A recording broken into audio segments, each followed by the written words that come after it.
All right, yeah. With one person ready, we are good to go with this service. Kidin, you're welcome. Let's start with a word of prayer. Our Father God in heaven, I thank you for today. Thank you because you love us. And thank you because you are gracious towards us. As we get on with this service, let your spirit and your power lead and direct us through it. Thank you, Father, because I know you've heard and answered. In Jesus' precious name, I have prayed. Amen. Amen. If you heard that wonderful prayer, give me a loud amen. Okay, so first of all, I apologize for not holding this service at the time I should. I think a few things came up that made me not hold it, but we're doing it right now, okay? Manhood. Anybody following closely, give me the word manhood in bold capital letters. Okay, manhood. We're going to, every man in this group should listen to this service because the things that are going to be said here, I'm intentionally doing them for record purpose because we're going to be using this information a lot as time goes on. So every man in this church, pay attention to the things that are said here. And for the women, you can listen because you need to pass this information to your sons. And so today, God has been preparing me for this service for the past 2 months now. God has been preparing me for this service, teaching me, exposing me, bringing me a lot of information on what I'm about to say now for the past 2 months. And so I'm going to be saying a lot of things here that I have gathered over the last 2 months of sitting and listening to God teach me on this topic. Manhood. Is it every male that is a man? Is it every male that is a man? The answer is no. Not every male is a man. The fact that you have a penis in between your left and right legs does not make you a man.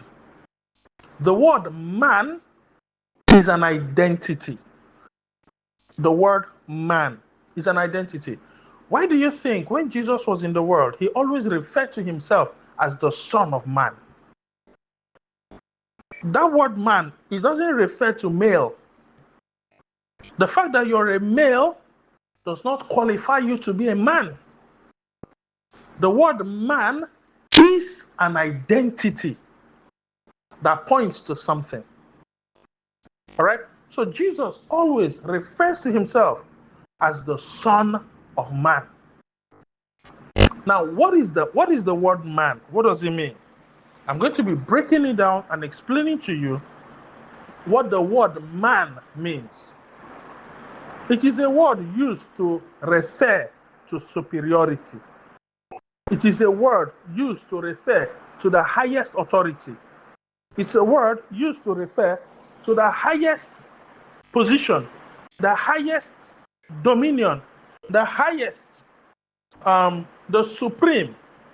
That word man is a word that indicates the supreme, that indicates the highest, that indicates the most dominant, that indicates the most the highest authority. So when Jesus was telling people he is the Son of Man, he's literally telling them, I'm the Son of the Supreme. I'm the Son of the most dominant. I'm the Son of the most, the one who is in control or the one who is in charge. The word man is an identity that refers to superiority, the most superior, the highest, the greatest, the most dominant is addressed as man. Now, you don't necessarily address kings as man or presidents as man. The one of the times where God used that word man was when speaking to husbands or to God. The word man, the Bible uses it when God is addressing husbands or when the Bible is addressing God. Then you see the word man playing in. Now, at the end of the day, when Jesus told people he was the Son of Man, he was literally telling them, I'm the Son of the Supreme. I'm the Son of the Most High. I'm the Son of the greatest, the biggest, and the highest. Now, you are a man when you have authority, when you have dominion, when you have power. And then you have a wife and children under your control. You can then be addressed as man. Listen good. You have authority, you have dominion, you have power. When I'm talking of authority, dominion, and power, I'm not talking of spiritual now, I'm talking of physical. The moment you have dominion, you have authority, you have power, and then you have a family under you, you are in charge of, you are in control of a wife and maybe children. At that point, you can now be addressed as man. You see the word husband.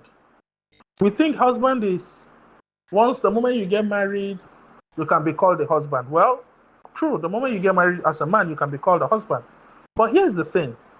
That word husband bears a lot of weight that many of us do not know. Jesus said, I am the husbandman of the church. The husbandman of the church.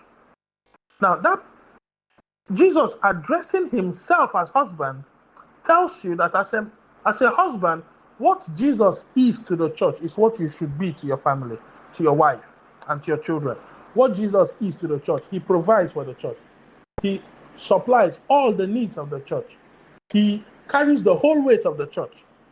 That is the same thing you should be as a man. The word husband simply represents the one who is responsible for all, the one who is in charge for all, the one who takes up responsibility for all.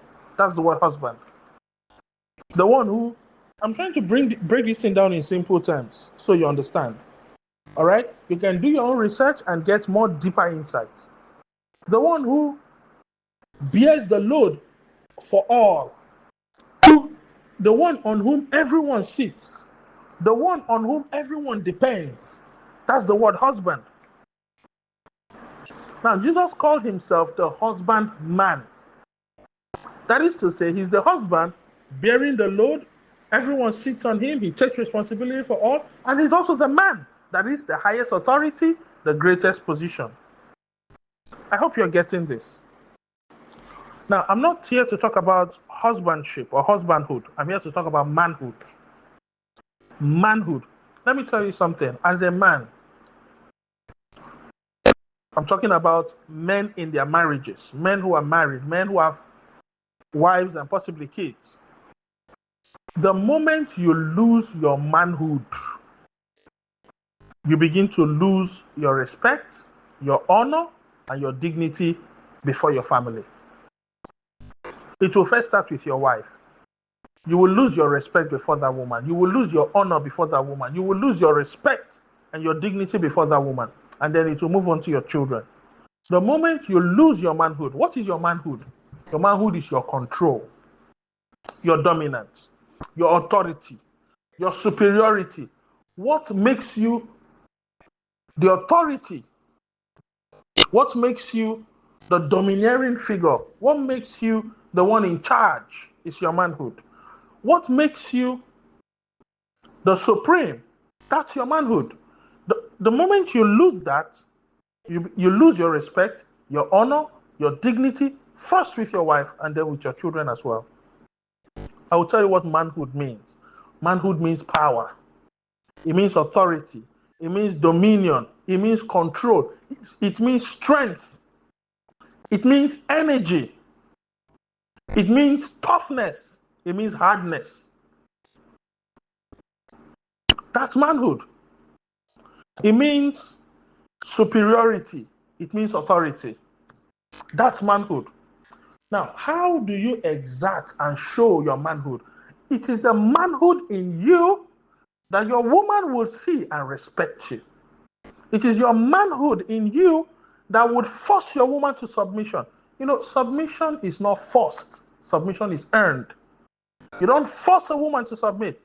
You earn her submission. It is the manhood in you that will bend that woman to her knees. And she will acknowledge this is man enough and is worthy to be submitted to. I'll make some examples here that will make this thing very, very clear to you.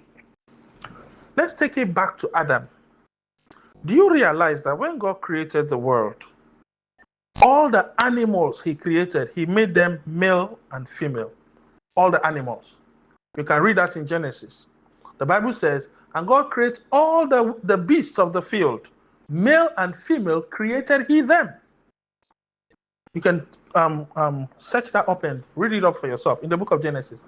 He said God created all the beasts of the field. The beasts of the field, he was referring to the animals.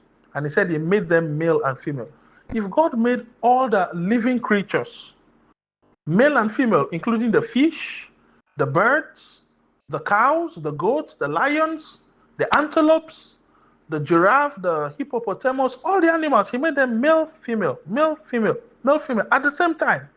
Then when he came to man, when he came to the male, he made the male only one male, no female. Why? Does that mean God never planned that there should be a female? Does that mean God did not think that there should be a female? God had the woman in mind. You know, I listened to my spiritual father I think was it a few days ago. He said the woman was not God's original plan. Immediately he said that, with all due respect, I told myself he was wrong. He said the woman is not God's original plan. The woman was an afterthought. That is to say, God had finished creating everything. And he said, I think let's just add the woman. And he added her. Not that he planned to add her, but he just felt like, okay, she should come on board. And then he did. That's not true. That is not true. If God made all animals, male and female, what makes you think when it comes to the man, he would make him single, alone? Remember, the plan of God was for men to fill the earth. That was God's plan originally, that men will fill the earth. Now, how would men fill the earth if he only planned to have the man only? There was no way men would fill the earth. So definitely, in his mind, he had it in mind that somewhere the woman will come. Because if he did male and female for animals, so they can reproduce and fill up the earth, why not on men? That is the main focus of creation. Why wouldn't he do male and female for that? He had the woman in mind. But why did God not bring the woman immediately? As he brought the man, the woman is coming on board immediately. Why didn't he do that? There's a reason. Now remember, Adam was created full and complete. Now, God made the man first because this one is going to be the head. He's going to be the leader. He's going to be the husband. And he's going to be the man. Now, for him to be the man, he has to, number one, be strong. Number two, be dominant. Number three, have authority. And number four, be able to lead and control. Now, this man has just been made and created. He doesn't know anything. He doesn't understand anything. Even to speak, he can't speak properly. He can't even identify what he's seeing around him. He's just created. And there is no way he would lead, control, and be in charge being empty mentally. The man is empty at the time. God just made him. And the first day he opened his eyes, he's seeing things he can't understand what they are. He's looking around. He doesn't know what he's seeing around him. He cannot figure out his immediate environment. And so God needed to train that man first. God needed to instruct him, teach him, make him to be able to grow in mind, make him to be able to grow psychologically, emotionally, even bodily. God needed him to be able to be matured mentally, emotionally, psychologically, even bodily. Do you know, before the woman came on board, it was more than 50 to 100 years after man was created. But when you look at the story, it looks like the man only stayed a few days and the woman came on board. No? In the Bible, it's based on how close they arranged the text. It looks like it was just a few days. No. In between those verses are many, many years. In between those verses. So when the man was made and when the woman was made, was the space between them was over 100 years.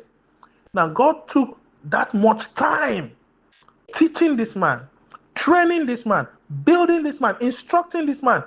He had to learn how to talk. He had to learn how to speak. He had to learn how to communicate. He had to learn how to do a lot of things because he was supposed to lead. He was supposed to be in charge. He was supposed to take control. He was supposed to be the authority and to dominate. So when God had finished setting him up psychologically, mentally, emotionally, and then put him intact, now Adam have learned well enough, and God told him, okay, now give all the animals name. And alone he named all the animals, even the ones at the depths of the ocean. He was able to go down there and locate them and give them a name. Like, imagine that. God had built him with so much capacity that the man could able to go down the bottom of the ocean, locate those fishes at the base of the open sea and give them their names. He named everything, even the tiniest ants, he named them. He gave names to all animals and all things. Now, for him to do that, that tells you that this man had been built. God had really developed him mentally, psychologically, emotionally. God had given him strength, energy, and might. Not only that, he was also in charge of the whole garden at the time, taking care of it, nurturing it, and all. He was also in charge of all the animals at that time, keeping them in good form, helping them thrive, providing for them, doing everything alone. So the man had come to a point of strength. He had come to a point of energy. He had come to a point of physical capacity. And it was at that time God saw that now this man is ready to lead. He's ready to be in charge. He's ready to take control. Then God said, now, let's bring the woman on. The woman has always been in his mind from the very beginning. And God said, okay, now, the woman should come on board.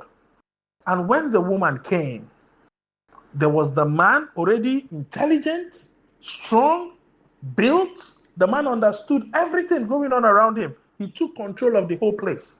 Now, when the woman came, God now told him, man, this is your woman. She's here for you to lead, for you to guide, instruct, direct. Everything Eve know, Adam taught her. Everything.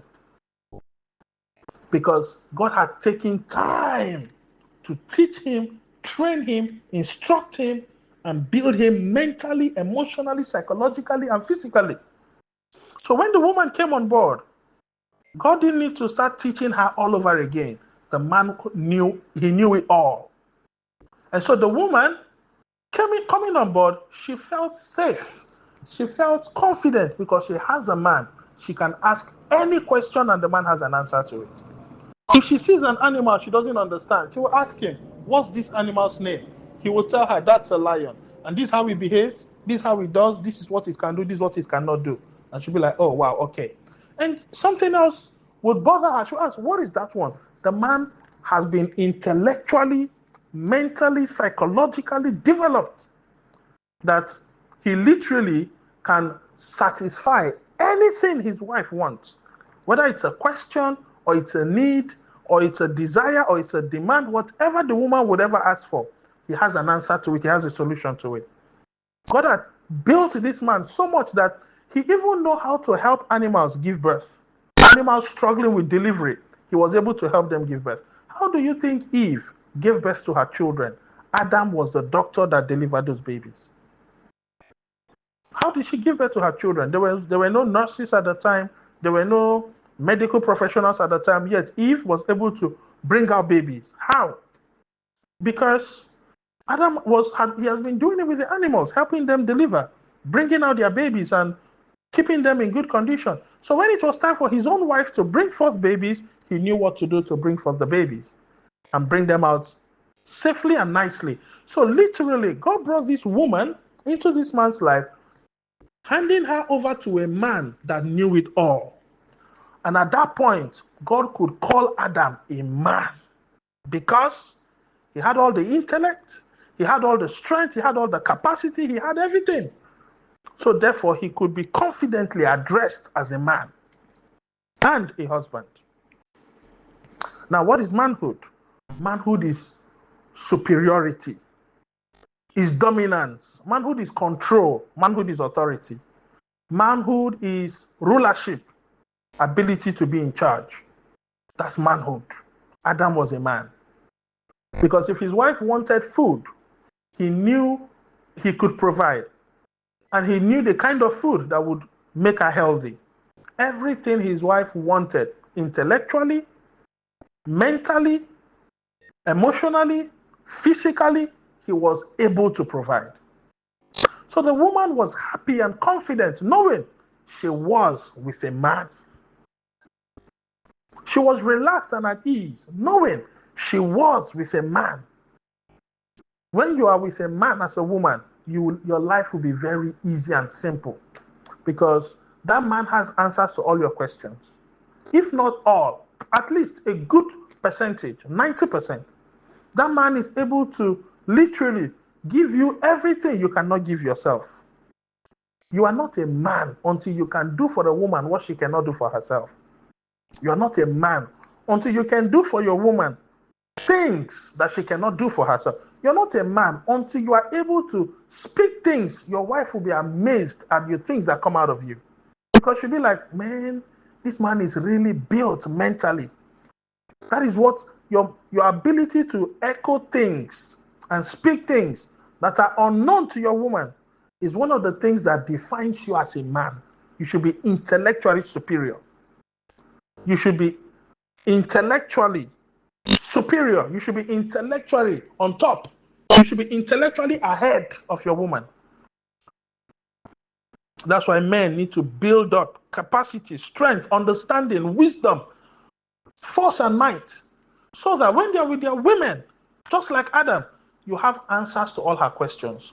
You can provide all her needs. You can literally do everything to make her confident and happy and comfortable. Now, this whole thing will not be complete if I don't tell you what women want. And those things they want is what you men should become. You see, a lot of men out there say, oh, these women are stingy. Women are greedy. Their eyes are too wide open. They are materialistic and all those things. Why will a woman be saying, I want a rich man? Why will a woman be saying, I want a man that can buy me a house, car, and give me a luxury lifestyle? Why would you be saying that? Some men go as far as saying, did your father give you a luxury lifestyle? Why are you demanding it from me? You see all those kind of people that talk like that? Those are not men. Those are males with womanhood in their blood. Those are not men. When you meet a man and he brings you on as a woman into his life, he has this mindset, I will provide everything you will ever need. Whatever questions you have, I can answer. I'll be able to keep, secure, protect, and provide for all of your needs, just like Adam. Now, pay close attention to this. What do women want? I'll give you a list. And as I mention them, I want somebody to be writing them out. I'll give you a list. As I'm mentioning this list, please, someone should be typing them out as I mention them. Okay? I'll be telling you a list of what women want that you men should keep in mind and begin to build yourself in that capacity. Now, number one, for your manhood to be complete. Listen, when we talk about manhood, when you see men, real men with manhood, they command authority. Their presence commands authority. When a woman is with such a man, naturally, that woman is humbled to submission. Naturally. You don't have to force her to submit to you. You don't have to yell or shout or quarrel to bring her to submission. No. The manhood in you, the capacity you carry, humbles her to submission. When Adam was with Eve, Eve would never question him, argue with him, or even rub shoulders with him. Why? The man was superior in all things. Like the guy was superior in all things. Every capacity, she wanted explanations or answers, or she had a need in any capacity, the man could answer it. Any capacity at all. So it was not difficult for her to bring herself down under him because she could see it for the fact this man is far ahead. And so she followed him in obedience.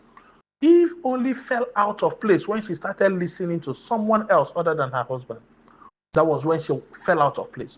Now, God built women with one intrinsic quality. You can never take it out of a woman. To follow. They were built to follow. Women are not built to stand alone. Women are not built to be independent. They are not built to go all by themselves. Women are built to follow. It's an intrinsic quality in every woman. Women are always looking to follow. They don't, most of them, if not all of them, it's a natural fact. A woman that stands alone will be dysfunctional. If you talk to single women, no man in their lives, you find those women are very dysfunctional. They are prone to depression. They are prone to sadness, mood swings. They are prone to a lot of things. Why? Because women are not built to be independent. They are built to follow. By nature, every woman is built with this intrinsic quality in her to follow. Now, a woman knows that I need to follow someone. And if I have to follow someone, that person has to show some characteristics that I'll feel safe with. Now, these are the things every woman wants. Number one, every woman is attracted to power. Write that down. That's point number one. Every woman is attracted to power. You will see, how many of you have seen this thing happen a few times? A high-profile woman, probably wealthy, but she's falling in love with a mechanic. Why? High-profile woman, wealthy, falling in love with a mechanic. But why? That mechanic is probably showing some real power. No, he might not be rich with money, but the man is showing power and energy. Women love power. They are attracted to power. Like I told you, God made these women to follow. That's why he made Eve last, because she was going to follow the man, and she was made conditions set to follow. And if a woman knows they don't have all the strength, they don't have all the energy, they don't have the wisdom and all those things, they don't have it all. So they have to follow someone that has it. And they are attracted to power. That's point number one. So men that show power, capacity, you find women hovering around you. You see all these rich guys, powerful guys, politicians, people in high authority and power. You see, every woman wants them. Presidents, governors, all these high-profile men, every woman wants them. Why? Women are attracted to power. And then some people will say, oh, why is your eye on the big guys? Well, it was put in them as women by nature. God made them like that. God made them like that. You can complain all you want to complain. Men can complain all they want to complain. It will never change. Women are attracted to power. A man that has no power, or a man that has lost his power, that man will be disrespected. No woman would basically want you or desire you. Women are attracted to power. So keep that in mind, because this woman knows that she on her own, the strength is not there, the energy is not there, even the mental capacity is not even there most time. So definitely your own power will be the one they fall on and they depend on. So you have to have that power that they can lean on and they can rest on, and they'll feel safe around you. Number two, women are attracted to superiority. Is there any woman here that doesn't love a man that has superiority? Let me see you. That's point number two. Women are attracted to superiority. Now, as you're writing down this point, if you write point number one, when I say point number two, you add 1 and 2 together and then you send it. If I say point number 3, you add 1, 2, 3 together and you send it. If I say point number 4, you add 1, 2, 3, 4 together and you send it. So you keep sending it like that. All right? Number 2, women are attracted to superiority. Now listen, you as a man, God expects you to build yourself to the position of power and superiority. God expects you to build yourself to that position of power and superiority. Adam had obtained power and superiority before his woman came on board.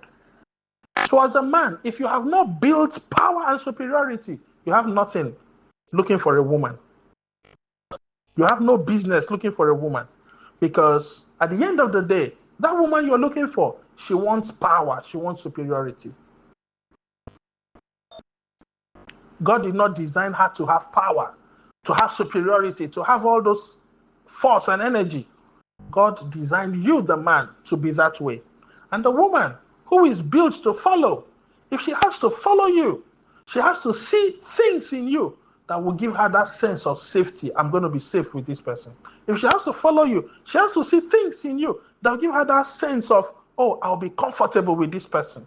If she has to follow you, she has to be able to see things in you that, oh, yes, with this person, my future is assured. I'm assured of a good life ahead. Like literally, there has to be things she sees that will attract her to stay with you, knowing that I'll be safe with this person. I'll be catered for with this person. I'll be provided for with this person.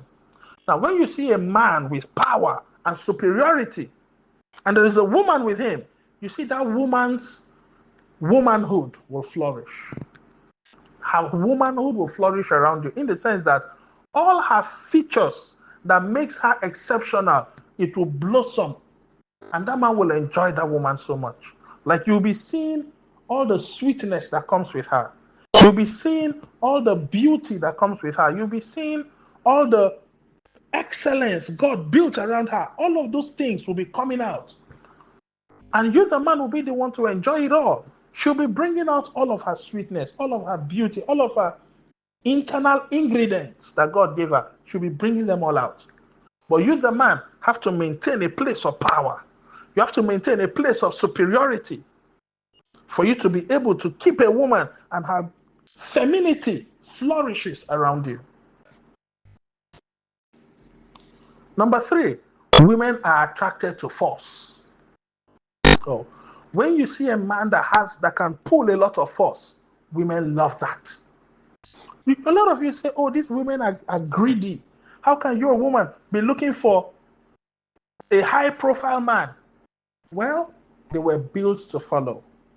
They were constructed to follow. And you, as a man, you have to have things that this woman will look at you and she can feel safe. She knows, oh, with this guy, I'm safe. With this guy, I'm covered. With this guy, I'm secured. With this guy, my tomorrow is assured. You have to have features. So women are attracted to force. You see, weak men, no woman respects a weak man. I'm telling you this. No woman honors a weak man. Go and see women that are insulting their husbands. Women that are beating their husbands. Women that are literally offensive towards their husbands. Go and check those men. Those men are not men. The man is either weak or powerless or not superior at all. If not a demon possesses a woman, naturally, a woman cannot respect you if you're not superior, if you're not powerful, and if you don't show force. When I say force, I'm not talking about negative force. Okay? A man should be able to show a huge level of force. That when your woman looks at you and she sees the amount of force you pull, she knows, oh, I'm safe here. This man got the force that can keep me safe. This woman will feel assured that, oh, I can do life with this person.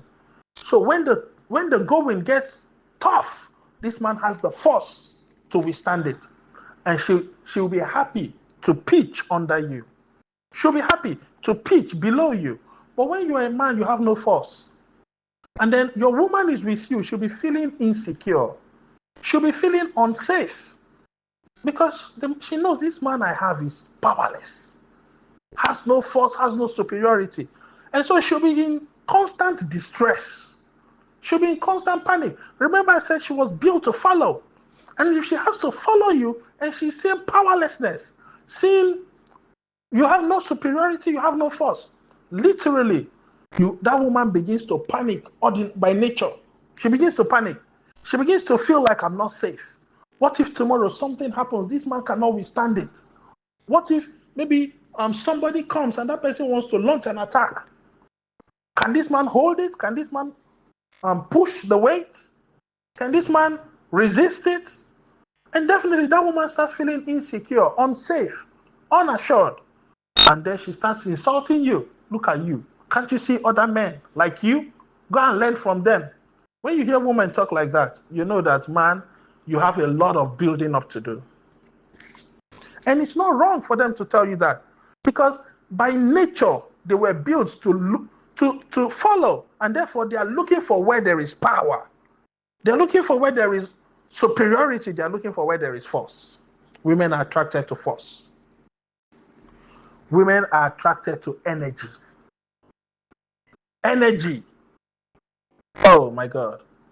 Women are attracted to energy. Listen, as all these things I'm mentioning here, these are features every man should have in order to be able to maintain your manhood.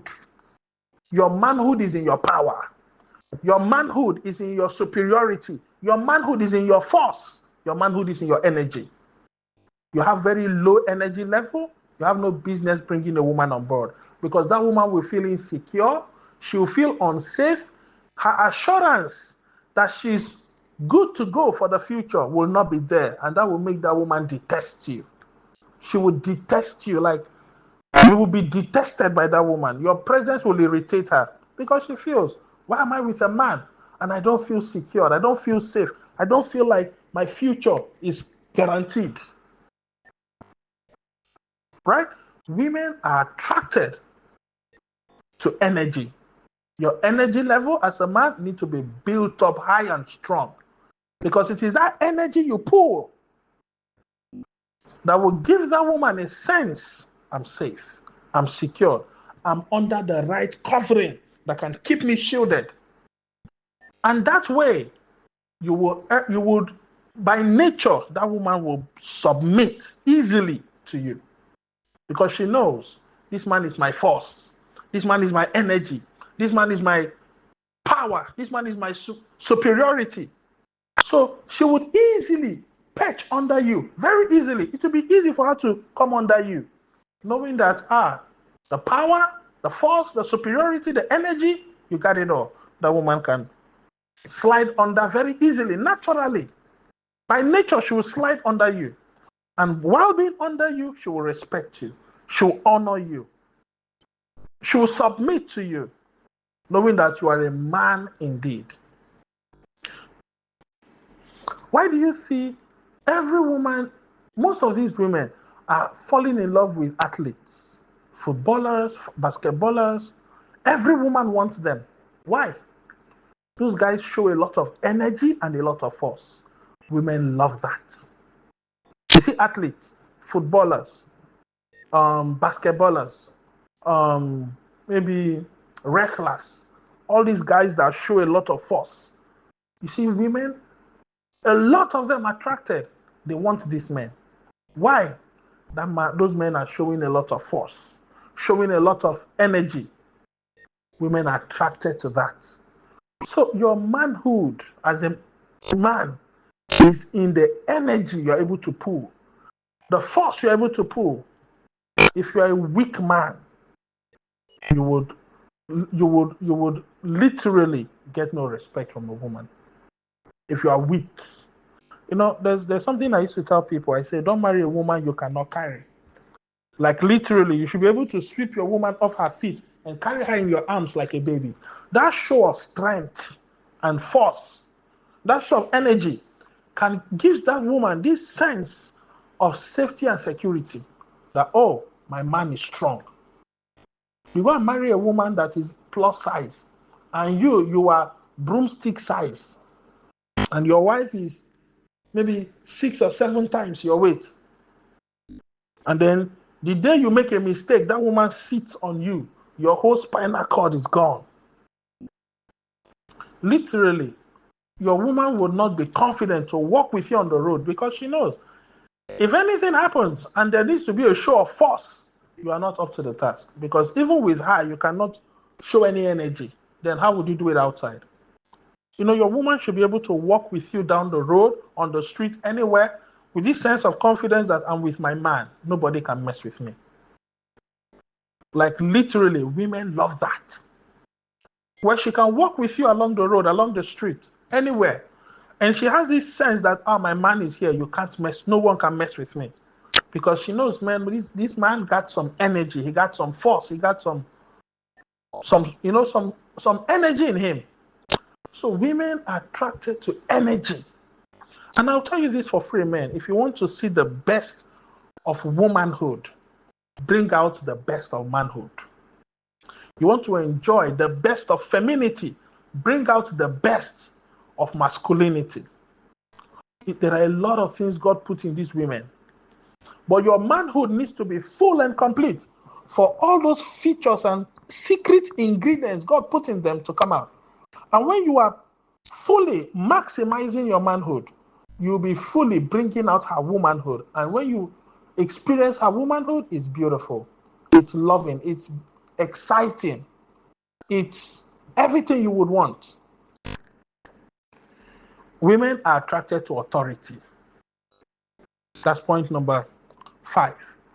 Women are attracted to authority. Do you know, men in authority, why do you think it is so easy for them to get a woman? Their authority is speaking. I saw a few years ago in my country, Nigeria, a man who is in his probably 70s, got married to a beautiful celebrity young girl who was probably in her 20s or even teens. That girl could probably be in her teens. And this girl was a celebrity already.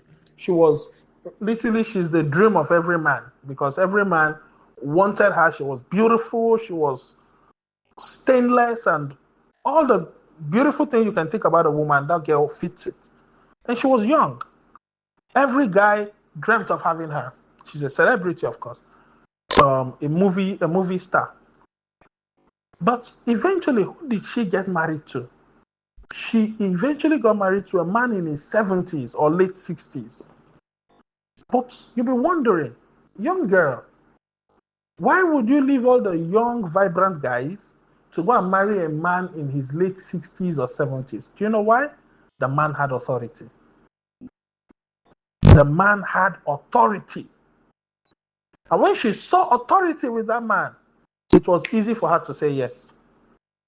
And everybody's throwing stones at her in my country. Everyone is throwing stones at her. Oh, you are greedy. You are chasing money. You are chasing. She doesn't care. She feels safe. She feels secured. She feels her future is assured and guaranteed. Why? The man has authority. When the man she married, he's super wealthy. He's a well-known, he's a politician and also a very successful lawyer. Super wealthy. I mean, super wealthy. When we talk wealth, that man is rich, though old, but rich. And he wields a lot of authority because he handles, as a lawyer, he handles cases for international cases between countries, cases between nations. He handles international cases. And he has been able to build a track record of success in the legal industry, in law. He has able to build a track record of success. In fact, at one point I heard he has never lost a case. And every case he is involved in, there's always a win in that case. Imagine that level of authority. He commands authority on an international scale, on a global scale. And when the girl saw, man, this guy is strong, he commands authority, it was very easy for her to say yes to him. And you wouldn't blame her. It's in the nature of every woman to be that way. The moment they're able to find authority with you as a man, women are looking for where they'll be safe, where they'll be covered, protected, provided for, cared for, and they're looking for a place where their future is assured. They were built to follow. Remember. And if they have to follow you, is their future assured with you?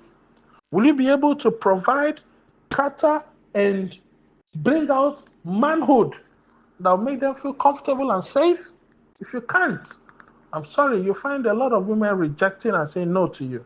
I've seen men who say, I don't know why I'm not lucky with women. You are not lucky with women is because you are not a man.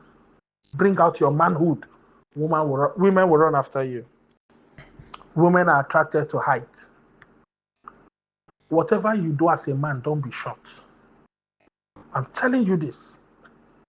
Whatever you do as a man, don't be short. If your wife is taller than you, you are giving yourself a disadvantage. Right here I am. I made sure I am taller than my wife before I married her. I knew that, this one, I can see the center of her head. Do you understand? Stand side by side with that woman you want to marry. If from your height you cannot see the center of her head, know that you don't qualify to be that woman's husband. Women are attracted to height. You see those tall men, huge. You see every woman, literally, some women have their preferences, okay, here and there. Preferences are there, I know. But on the general level, women are attracted to height. At least you should be able to stand. So when she's out there with you in the public, other men will not have to look at you and bend their heads down. Imagine, do you know it's kind of very embarrassing for your woman that you are out there with other men, and other men has to look down to see you as a man. It gives your woman this sense of inferiority. She feels like, my man is not equal to these other ones. Whatever you do as a man, don't be short. Somebody type, I rebuke shortness in my life. Men only. Just type, I rebuke shortness. It's okay if a woman is short, but it is not okay if you as a man is short. So if you find your height is not growing, pray about it and say, God, give me height. If you find your legs are not growing, tap those legs in prayer. Say, God, let my legs grow taller.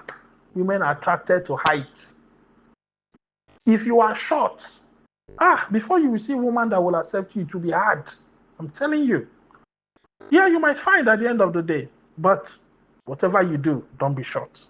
Women are attracted to height. Women are attracted to strength. Women are attracted to strength. I would rush this up. And also, women are attracted to fire. That's point 7 and 8. Women are attracted to strength. They are attracted to fire. You're a man, you're dormant. There's no fire in you. Okay, let me give you an example. How many of you have noticed that you see some of these men that are harsh? You've seen harsh men? There's fire in their voice. There's fire in their tone. But somehow you see these girls, they always want to be near him. And you'll be wondering why. When I was in secondary school, I noticed this thing. You see those harsh teachers? Those teachers that are very harsh. We, the boys, we are running away from them. The girls are running towards them. And you'll be wondering. And you see these girls, whenever they are with these very harsh teachers, they are so excited, they are smiling, and they are so happy. And you're like, what am I not getting right? You as a boy, you are running away. Anywhere you see that teacher, you want to run. Because the man is so harsh, his voice is so tough. But you see the female students, they are all going towards that teacher. There was even, I can't remember where exactly I had this story, where a female student got pregnant by a teacher, and that teacher is one of the strictest teachers in the school. One of the most strict teachers in the school. Now, at the end of the day, it was found that it was not only one female student that had gotten pregnant by that teacher, there were several of them that had gotten pregnant by that teacher. Some of them aborted successfully.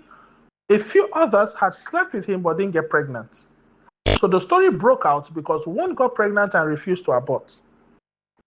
And so the story broke out.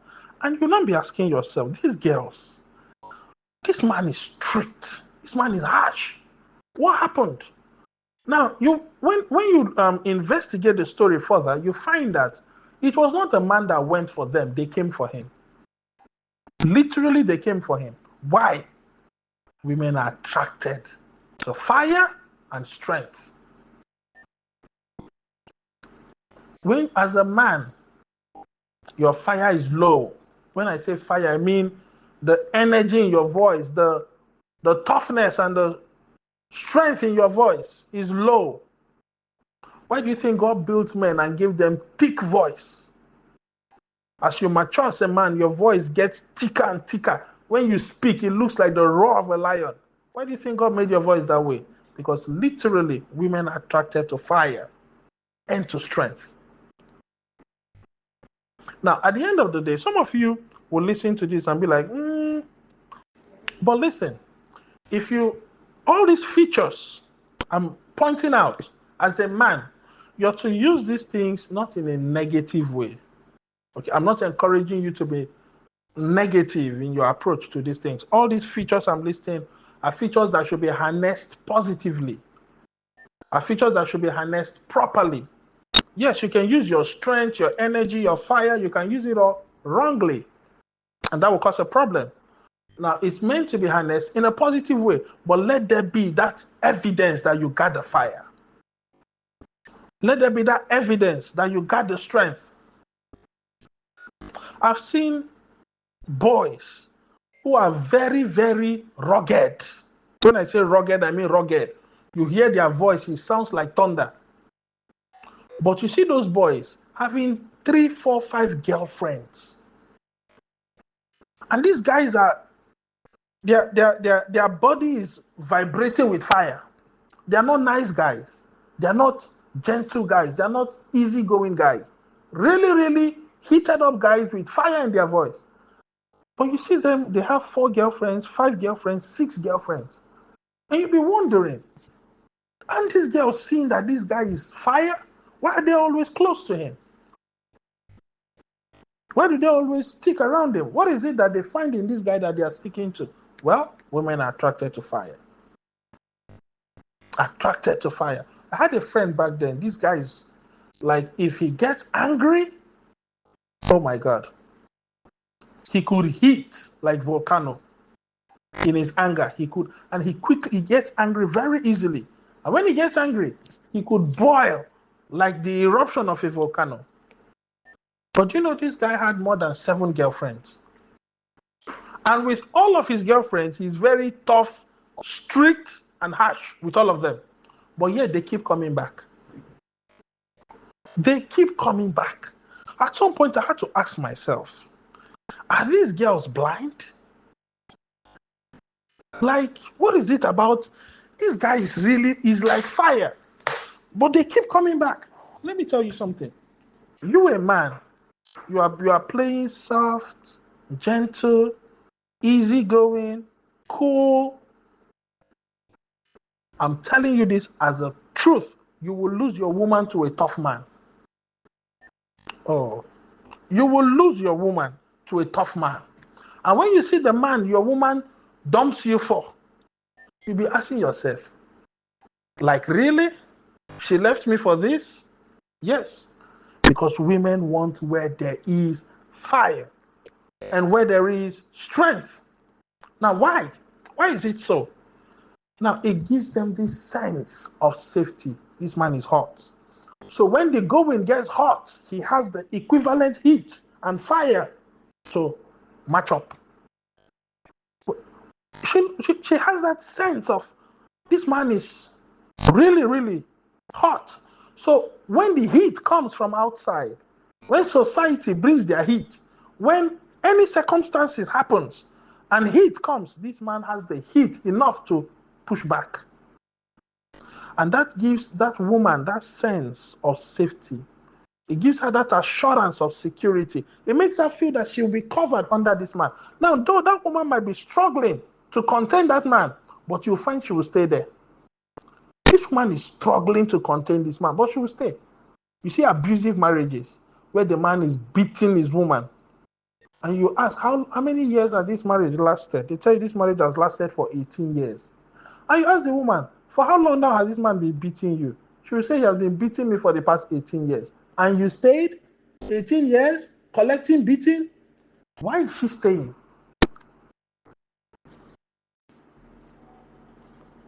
You'll be wondering, woman, this man has been beating you. Why are you still there? You know, when I was still single, I had this friend of mine. Well, he's not my friend, okay? But I used to minister to him. I used to preach to him. I used to share the word of God with him.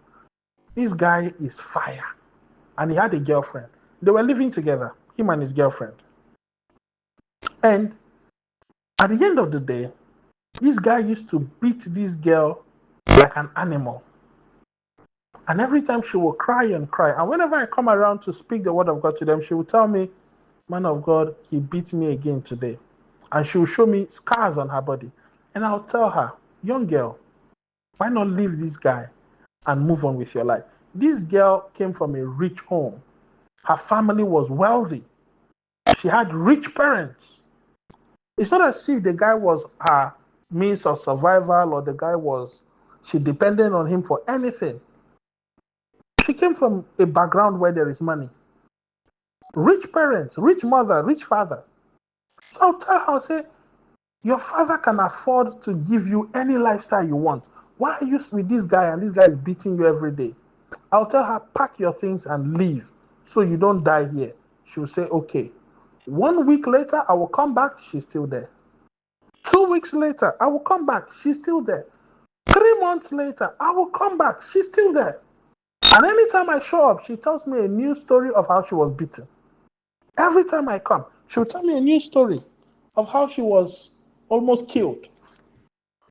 And at some point, I began to ask myself, why is she still there? Women are attracted to fire. I'm telling you this. Now, if you check most of these women in abusive marriages or abusive relationships, most of the time, it takes an external, a third party, an external person to pull them out of those kind of relationships. Most of the time. Though there are some women that pull out on their own. But most of the time, it takes someone from the outside to come in and pull her out of it. Other than that, that woman will stay there. I've seen women who stay in abusive marriages until death. But woman, why? You had an option to leave. Why did you stay? Well, sometimes you hear them say, but I still love him. What? You hear them say, but I still love him. That girl, her boyfriend was beaten back to back. One day I asked her, do you still love this guy? This guy had beaten her till she broke an arm, beaten her till she broke a leg, and sometimes he beat her till her eyes got blind. They had to do several treatments and I think something like a surgery or so to bring the eyesight back. I can't really remember. But they did a lot of treatment for her eyesight to come back.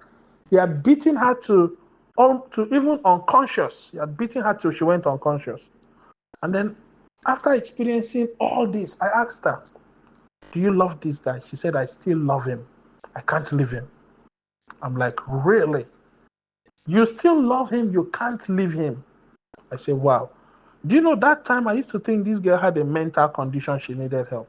But now I understand. Women are attracted to fire. Now, some of you women will hear this and say, oh, no, I can't deal with that. I can't deal with that. Well, let me tell you, there's an intrinsic quality in every woman that where they see fire, while others are running away from it, they want to run towards it. Do you know why? They feel I'll be safe here. Nothing can harm me here. It just gives them that inside sense of safety. Yes, it is fire, but nobody out there can pour fire on me because there's fire here with me. Women are attracted to fire. No, you tell this to a lot of women, they'll say, no, it's not possible, it's not possible.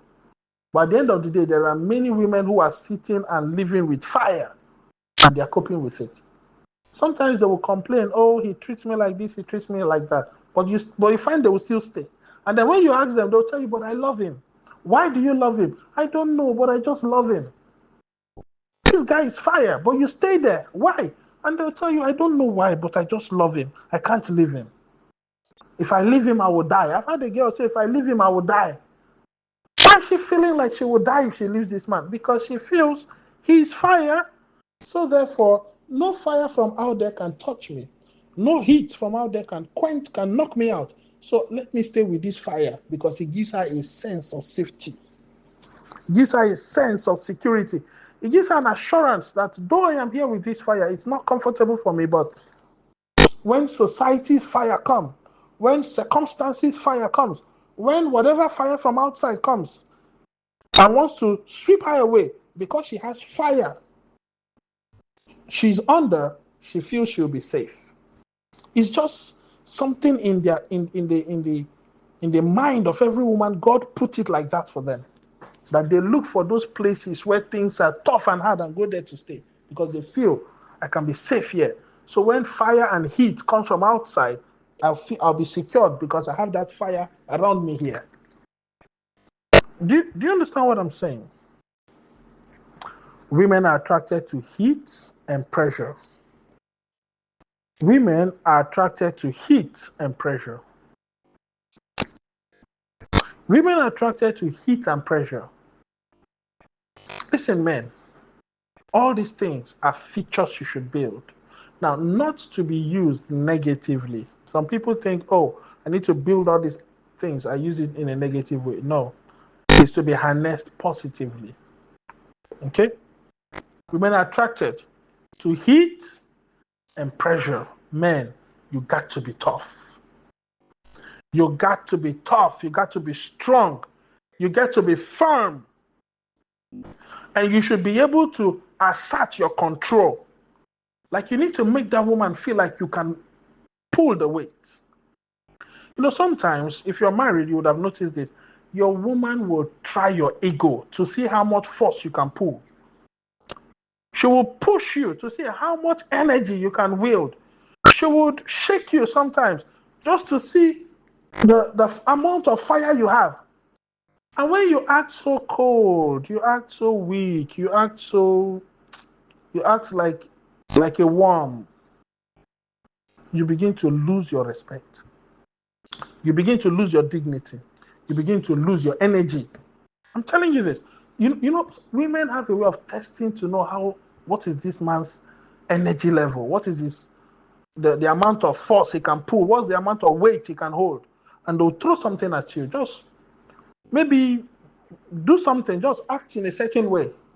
Let's see how much energy he can pull. Let's see how much force he can wield. Let's see how much control he can muster up. And you act weak, you act lukewarm, you act cold, you act like a worm. You act like a baby. And the woman in her heart says, this guy is not strong. This guy is not firm. This guy is not tough. And slowly, if she finds someone outside who is showing that toughness, you see her tilting towards that person. It's natural. Whether it's a godly woman or ungodly woman, righteous or unrighteous woman, these things I'm saying are natural with women. Once she has maybe pushed your ego, or sometimes pushed your manhood, and then she sits back and watched your response and see how you respond. You respond so cold. You respond so weak. You respond so like a baby. You respond like a worm. She, in her heart, she feels, this guy is not strong. This guy is not tough. This guy is not firm. And then when she finds someone firm out there, you see she's tilting towards that person because there's someone out there showing firmness. Have you seen a situation where you see a woman falling in love with a gate man? This man is a gate man. His job is to open and close gates. You see a woman, this woman probably she's kind of maybe a boss lady, or she's married to a rich man, and this rich man has a gate man he employed that opens the gate and closes the gate for him. And the wife of the rich man falling in love with the gate man. Why? Because that woman has spotted some level of strength in gate man, and that's what she's tilting towards. Okay, let me give you an instance. You see a woman driving a car, and probably in the middle of the road, her car breaks down. And some guy walks up to her, and he's like, hey, let me help you here. And the guy is able to fix the car, push and pull all the energy and put the car back to work. Now, at the end of the day, you see that woman start catching feelings for that guy. Like, woman, this guy just fixed a tire, or probably just connected two loose wires together, or he just did something and your car is up again. The next thing, that woman has invited the guy home. Why? Women are attracted to heat and pressure. Any man that has that amount of energy, heat, pressure with him You find that naturally women will just you see women want to stay near you. Why? Because you give them that sense of safety. Remember, I told you women were built to follow. And for them to follow you, they have to see capacity in you that shows you can keep them safe. You can lead them right. You can show them the way. Women are attracted to heat and pressure. Your woman is in the kitchen, she's cooking, and then she has to pop open a bottle, and she cannot. And she brings the bottle to you, her husband. Say, open this bottle. And the same way she's struggling with the bottle, you two are struggling with it. You have begun to lose your respect. Immediately, you've begun to lose your respect. The woman will be like, you are not even strong. Such a weak man you are. You've begun to lose your respect.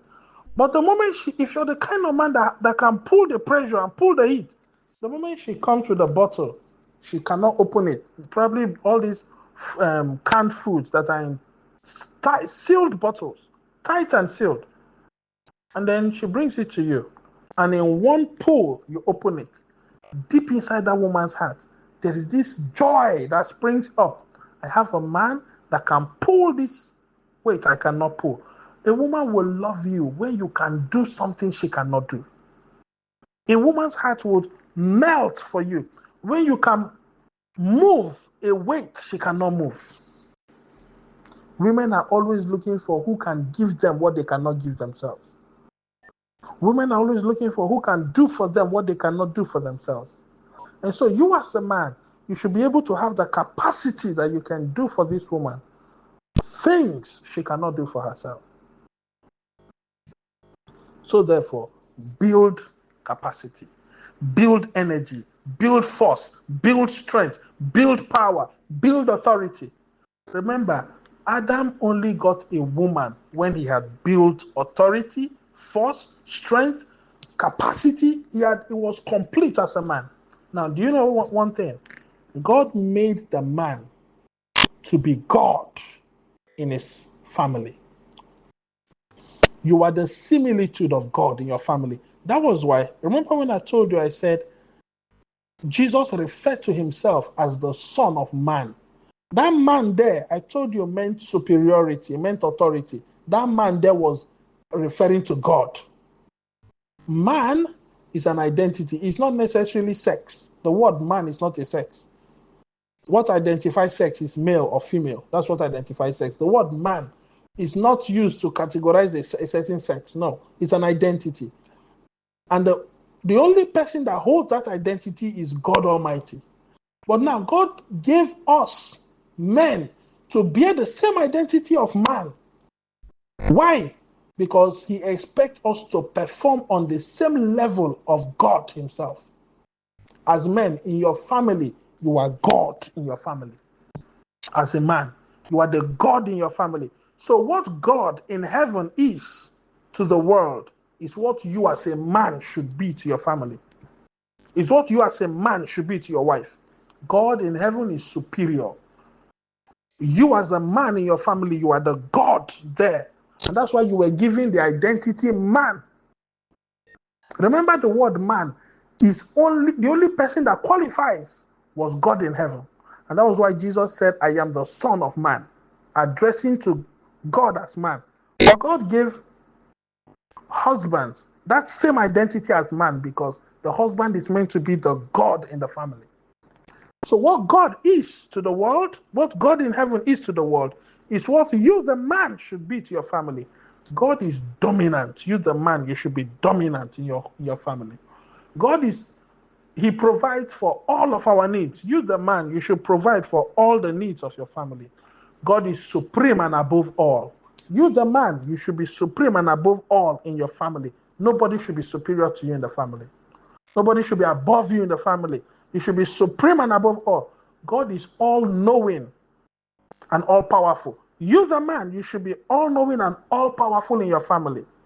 God is superior and on top. You, the man, you should be superior and on top in your family. And that's why, as husbands, you are also given the identity of man. which is the same identity as God. Now, when you are a man and you are bringing out the fullness of manhood, it will be easy for your wife to submit. Just like it is easy for us to submit to God in heaven because we see his dominance. We submit to God in heaven because we see his authority. We submit to God in heaven because we see his power. We see his strength. We see his fire. We see his control. That's why we submit to God in heaven. Now, in the same way, it will be easy for your woman to submit to you when she can see your power, when she can see your dominance, when she can see your authority, when she can see your force, when she can see your heat and your pressure. It will be easy for her to submit to you. Submission is not forced. It is earned. How did God get us to submit to him? He showed us his dominance. He showed us his power. He showed us his authority. He showed us his capacity. So therefore, as a man, the more you are able to show your capacity, your dominance, your authority, your control, your force and your heat, the more you're able to show it, the more you'll be able to get that woman to slide under you. And she'll be under you like a bird in its nest. You know how a bird is inside its nest? The moment the bird enters that nest, it feels like nothing can touch it. It feels like nothing can harm it. It feels like nothing can affect it. No matter how wild things are outside that nest, once the bird has entered its nest, it feels like nothing can affect me here. So once your woman is under you, she should be able to feel nothing can affect me. Nothing can touch me. Nothing can harm me. I will not lack anything. She should be able to feel that way under you. The moment your woman is no longer able to feel that way, then she starts looking for who can make her feel that way outside. And before you know it, your woman is out there in the arms of somebody else. She's out there in the arms of someone else who can show that capacity and that strength. So as men, you need to get tough. You need to get hard. You need to get energetic. You need to get powerful. You need to get authority. You need to get capacity. Okay? Women are attracted to heat and pressure. Now the next one, women are attracted to dominance. Women are attracted to dominance. Women are attracted to dominance. Men that can dominate. Wherever they go, that man can dominate. It gives that woman a sense of pride. Have you seen a woman walking with her husband on the road and she feels like she's on top of the world? Every woman wants that, enjoys that feeling. That whenever I'm with my husband, I feel like I'm walking on top of the whole world. Why? Women are attracted to dominance. You see men that dominate, every woman wants that man. Every woman wants that man. Your woman wants to feel like she's on top of the world when she's walking with you. Have you seen women that go out and they say, do you know who my husband is? Like they pride themselves in their husbands. You see a woman go out there and say, if my husband should show up here, you will not talk to me this way. Have you heard women say that? If my husband were to be here, you would not be able to look me in the face. Oh, if my husband were to be here, you would not be able to say these kind of things to me. Have you heard that? Women are attracted to dominance. A woman wants to be able to walk with her husband. And she knows she's walking with a man that dominates. It makes them feel a sense of pride and honor and dignity. Every woman is attracted to dominance. You might be rich, but lack dominance. You might have money, but lack dominance. That's why you see with your money, your woman is with someone else. Because there's some other man out there that knows how to dominate. And that woman is falling for that feature. Falling for that quality. You know, a lot of men now are saying, oh, women are greedy. Why would you be asking for these kind of high value things? Yeah, they were built that way. You see a woman say, oh, I want a man that can afford this and afford this and afford all these things for me. And you're insulting her and saying she's greedy. No, she's not greedy. It's in their nature. A woman don't want to go and spend her own money. She wants to spend your money. Do you know why? Because it's in their nature to depend. It's in their nature to follow. It's in their nature to always lean back and fall back. Now, do you see, when God created man, God literally filled his body with bones. If you look at the structure of the man, his body is mostly bones, thick bones. But when he made the woman, what did he do? He picked one rib from the man, just one. The man has lots of it. God picked only one rib from the man to make the woman. Now, at the end of the day, you are expecting that woman made from one rib to go and provide for herself. You're expecting that woman made from one rib to go and protect herself, to go and fend for herself, to go and some more weak men are looking for women that will take care of them. Are you aware that woman you're looking to take care of you was made from one rib? You were made with many. So at the end of the day, this woman you are looking to take care of you or to support you or to help you or to carry you is one rib. Now, if you see women that are put in a position where they have to carry the man, they have to fend for the man, provide for the man, protect the man, most of the time, those women are dysfunctional women. Like, you see them always, sometimes depressed, sad, unhappy, complaining, angry. They're always angry. Do you know why? You are putting a weight on them they were not built to carry. Women were not built to bear the weight of responsibility. They were not built to carry even their own weight. A woman cannot even carry her own weight. You see a single woman, she has only herself to feed, only herself to take care of, only herself to fend for, but still she's complaining. Oh, she's complaining, she's not happy, she's sad, she's not satisfied, she's always all over the place. Her mind is scattered, mood swings, she's depressed.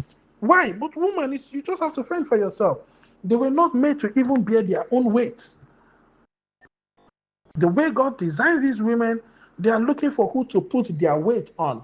Because remember, they are one rib, one bone. You are a composition of multiple bones as a man. So that literally, this woman is looking for where to lean on, where to rest on, who to carry her, where to stand on. And it's their nature. But men are blaming women for their own nature. And you can never take that nature away from them, no matter how many times you complain. You see men telling women, go and work and support the family. The woman was never meant to support the family. She was never meant to support the family. The responsibility of supporting the family was on the man.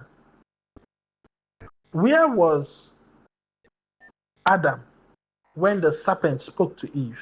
Adam was out there working. Where was Eve? She was back in the garden at home, where she was supposed to be. God did not design the woman for the field. He designed the woman for the home. God did not design the woman for the sweat, for the sun, for the heat. He didn't design her for that. He designed her for the cool of the home, for the cool of the internal space, for the cool of the convenient space. He designed her there. And while you, the man, are out there doing the work, she's in that safe space you have created, not relaxing only, but making it convenient for you whenever you come back. A woman that has a man, full and complete man, that woman's femininity will blossom. Though she is meant to just be in that small space, internal space, space where it has been preserved away from heat and sun and all the harsh conditions out there. She's meant to be in that space. And that's where she was meant to thrive. So every man should work towards creating that convenient, safe, happy, blissful space that their woman will thrive on. And once you're able to create that, that woman will respect you. She will honor you. She will love you. And you'll be able to bring out the best of that woman. You see a woman loving an 80-year-old man. Woman, what are you looking for in an 80-year-old? Why? That man is showing some manhood. And that manhood is turning her on, despite the man is 80 years old. Point 11, women are attracted to control. You see a man that can control. Some of you say, oh, this man is controlling. Women love that.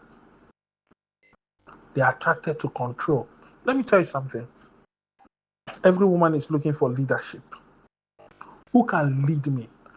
Who can show me the way to go? Who can control me? Who can direct me? Who can order my steps? Who can correct me? Who can coach me? Women are attracted to control. Women are attracted to control. I heard a story. The woman fell in love with her driver. Why? The way this man handles the steering, he has so much control. And it made that woman's heart tingle, and she fell in love with him. Because he has good control of the steering and is able to navigate any situation on the road and still get ahead. For that, she fell in love with him. Women are attracted to control. Let me tell you something. Most women will agree with me that for the most part, no matter how intelligent a woman is, no matter how smart a woman is, no matter how brilliant a woman is, it is in their intrinsic nature, they still want to be told what to do. Because a woman feels like, if I'm told what to do, she has this assurance that I will get better results than if she does it on her own. I don't know if you get it. A woman might know what to do. She might know that, oh, I'm supposed to take this step and take that step. I'm supposed to go one step forward and 2 steps backward. She knows that. And she knows that if I take 1 step forward and 2 steps backward, I will get what I want. She knows that. But do you know, despite that it is so obvious, woman, take 2 steps forward, 1 step backward, you get what you want. She knows that. But she will still be doubting in her heart. Are you sure I'm not making a mistake? How many of you women have experienced that? You know the right thing to do. You know this is what you're supposed to do. But something will just come up and tell you, are you sure you are not making a mistake? And you begin to doubt. And you begin to panic. And you begin to fear. But the moment somebody can come and tell you and say, hey, take 2 steps forward and 1 step backward, there's this confidence that comes with it, knowing that, oh, this person guiding me knows the way. And then they take that step confidently. I don't know if you women, if I'm talking your mind here, those of you following, like you want to do something and you know that if you do this thing 1, 2, 3, 4, you get your result and you get what you want. You know that for a fact. But you start doubting, are you sure? That doubt start coming up inside of you. But the moment a man comes on board and the man tells you, take the step 1, 2, 3, 4, there's a certain kind of extra confidence that comes with that.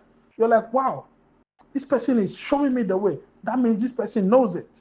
That means this person is developed and trained in it. He understands it. And the moment he instructs you and tells you what to do, you do it with more confidence. Sometimes the person instructing you might be leading you astray as a woman, but you know the right thing. And this person is telling you, no, do it this way instead. But because you are built to follow, you find yourself following the wrong path confidently while abandoning the right path that you know. I've seen that happen with a lot of women. Sometimes you see them doing the wrong things and you ask them, why are you doing this thing? They'll say, but he told me to do it like that. I'll now ask her, didn't you know that doing it like that wouldn't work? She'll say, I know it wouldn't work, but I was not sure of my own way that I knew was right. Women are built to follow. So as I said, women are attracted to control. How much control can you pull as a man? How much control can you pull? Are you able to control and instruct and guide and direct? If a woman finds a man that can control, that can instruct, that can direct, she'll fall in love with you. Why do you think you see a lot of women are in love with their pastors, their spiritual fathers? Lots of women, they are in love. They love their spiritual father or their pastors more than they love their father or their husbands. You see, women, they love their spiritual fathers or their prophets. They love that prophet more than they love their husband. Why? That prophet is always giving order and controlling, telling them, you must go this direction, you will go that way, you will go up, you will go down, you will sit down, you will stand up. He's always giving instructions, guides, orders, commands. Women love who will tell them what to do because they were built to follow. If a woman is going by her own instinct, she feels like she's making a mistake. If a woman is going by her own instincts and she's just following her own instincts, she begins to feel, I'm making a mistake. I'm not doing the right thing. Even though she's doing the right thing, but something inside begins to shake. But the moment she's no longer working with her own instincts, she's following instructions, she's more confident, much more confident. Sometimes the instructions she's following are wrong, but she's following it more confidently. Do you know why? Women are built to follow. And if you find a man that can control, that can instruct and direct, they will trust you.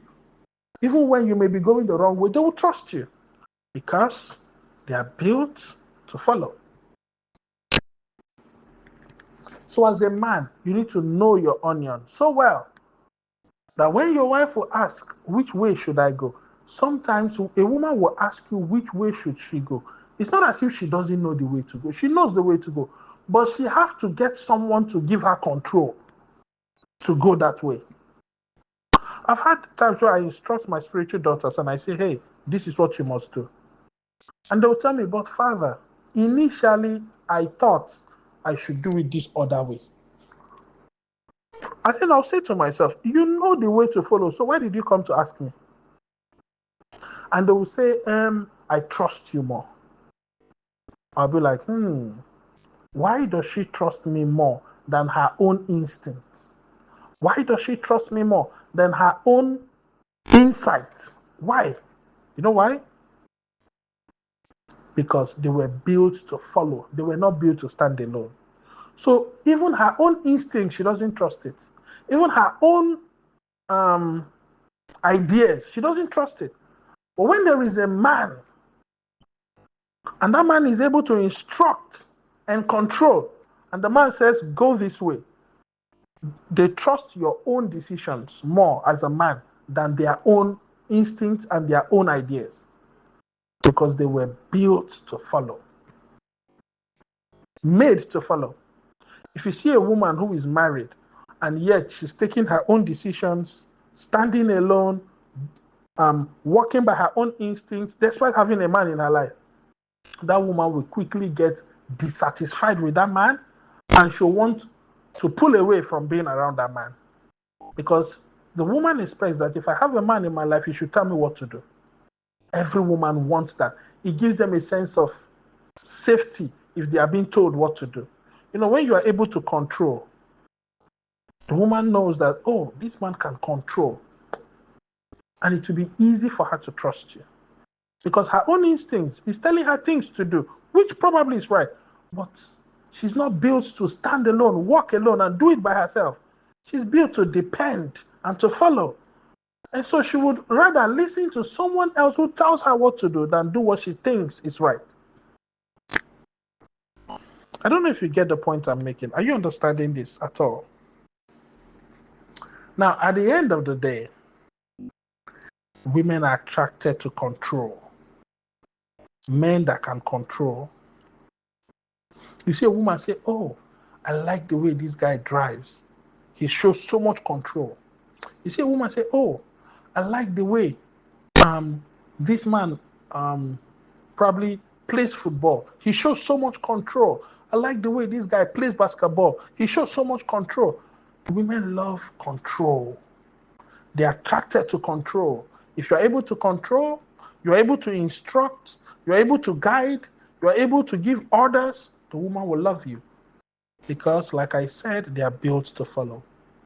A woman will be depressed if all she has to listen to is her own instincts. Because Something inside her will be telling her you might be wrong. You are wrong. This is not right. And she'll be struggling with herself.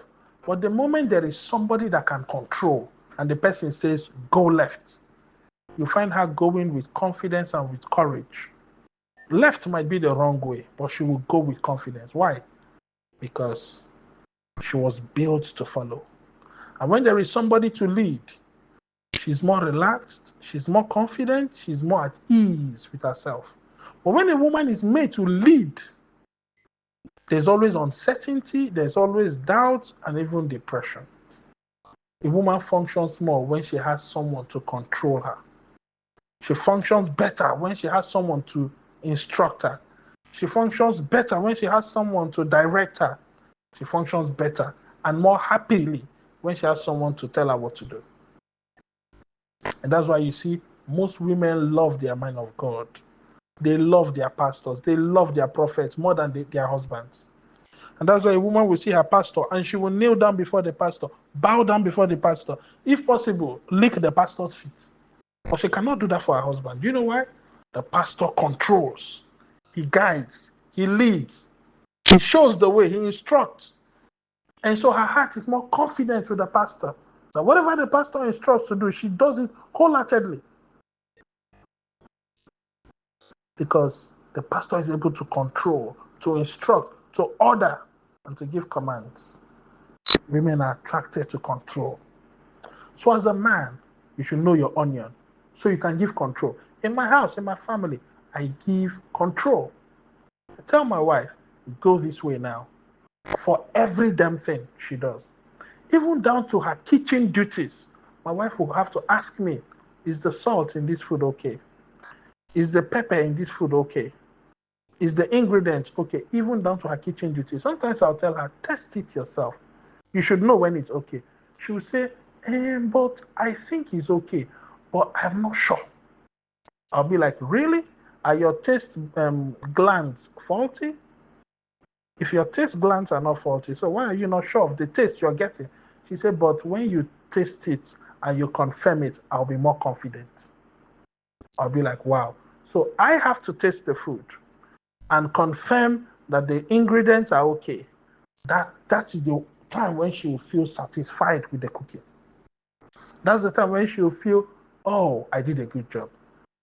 But all by herself, she's not able to determine whether is this thing good or not until I confirm it is good before she's satisfied and she's happy with her cooking.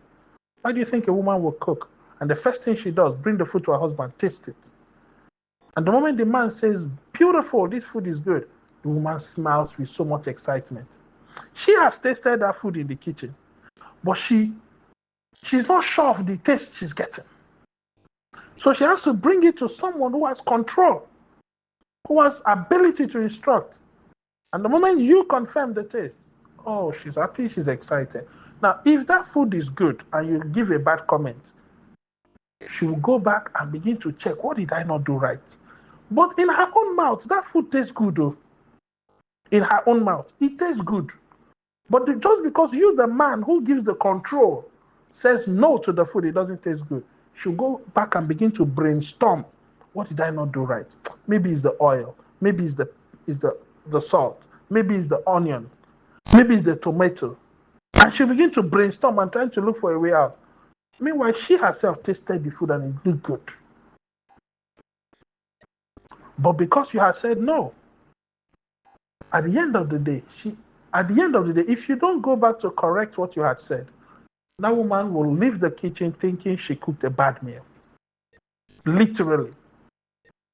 She would leave the kitchen thinking she cooked a bad meal. Just because you, the one that gives the control, said no to it. Now, why am I telling you this? Women love control. The one that can control, the one that can instruct, the one that can direct, the one that can guide. That's the one they want to listen to all the time. A woman will do her nails. Before she feels good about the nails she did, she has to show it to her man. Is this nail good? If the man says yes, she's happy. That's where her happiness comes from the nails she did. If the man has not confirmed the beauty of the nail, she's not satisfied with it. I've had a woman do her nails, and she's very, very uncomfortable with the nails she did. Until the man had to say, wow, I love these nails. Then she started feeling good about the nails she did. How many of you women can relate to this? Maybe you have a dress, and naturally you find that you don't like that dress. But the moment your husband says, man, this dress is bomb on you. This dress is beautiful. I love it. You start liking the dress. But you didn't like that dress before. Just because the man said, wow, this dress. The next thing you start liking the dress. Or sometimes you have a dress, you like it. You like how the dress looks on you as a woman. But the moment your man says, this dress doesn't look good on you, you might try to fight that word, but after a while, you begin to dislike that dress. Just because the man said it. You start disliking the dress. And you start distancing yourself from that dress and you stop using it. But initially, you liked it. But because your man or your husband says, oh, I don't like this dress, it's not good on you. After a short while, you start finding yourself withdrawing from that dress. I told you, women are built to follow. Whatever you say, they trust you more. The man that controls, they trust your own instincts more than they trust their own instincts, because they were built to follow. They were not built to stand alone. They were not built to walk alone. They were not built to function alone. If you meet women who are single, you find that most of the time they are dysfunctional. They are depressed, they are sad, they are unhappy. They are always like their femininity, their womanhood doesn't flourish. But go and meet women that has a man. When I say a man, I mean a real man, okay, a full man. Meet those kind of women. You see, they are functional, confident, bold, happy, effective, and they are living their lives very, very efficiently. So at the end of the day, as a man, you have to be able to lead and be in charge and control. You have to be able to lead, be in charge, and control. Women are attracted to toughness. Women are attracted to toughness. You're a man, but you're too soft. It will not be long, your woman will fall out of love with you. Women are attracted to toughness. Women are attracted to toughness. Let me give you an instance. If you're a conformist as a man, everything your woman says, you say yes. Everything your woman says, you say yes. It will not be long, that woman will fall out of love with you, because she expects you to at least show some leadership and show some control. She says, honey, upwards, you go upwards. Honey, downwards, you go downwards. Honey, left, you go left. Honey, top, you go top. Where is your ability to control? If you do everything your woman says, she will lose confidence in you. She'll lose trust, because she wants you to be in charge. Women are attracted to toughness. Now, when I say these things, I'm not saying it from the negative side. You are tough negatively, no. Women are attracted to toughness. As a man, you have to be tough. You have to be tough. Because if your woman will feel confident around you, you shouldn't be too soft. If you're too soft, that woman will feel like maybe one day if something hard comes, you will not be able to stand it.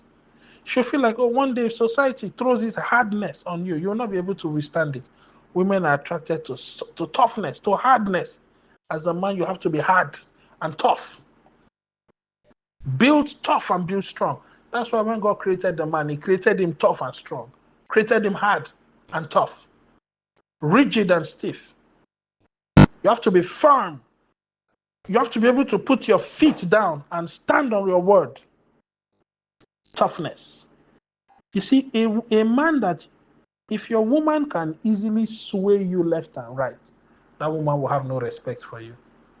If your woman can easily sway you left and right, she wants to push you to the left, she wants to push you to the right, and you are swinging left and right, you cannot make a decision and stick to it. You will lose respect. I'm telling you, you will lose your honor and dignity. You should be able to put your feet down, and your yes should be yes, your no should be no. That's part of what gives you respect. Yeah, it's good to listen to your wife sometimes. It's good to get her opinion. It's good, not bad. Yeah, it's good. But you should be able to wield some level of toughness. You should be able to wield some level of hardness.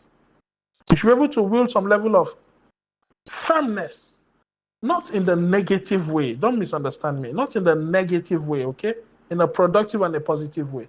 You should be able to wield some level of firmness that you can put your feet down and say, this is what it will be, and you stick to it. You're a man. You are not a man of your word. You say yes today and you act no tomorrow. You say up today and you act down tomorrow. You're not a man of your word. A woman will fall out of love with you very quickly. Women are attracted to men that can stand their feet down and stick to whatever decision they make, and that cannot be swayed left and right. If your woman can sway you left and right, she will know that people out there can sway you left and right. She will not feel safe with you. She will not feel secured with you. She will not feel protected with you. She will not feel confident with you because she can sway you left and right. So she feels that maybe tomorrow somebody will sway this man like this and he will do something he's not supposed to do.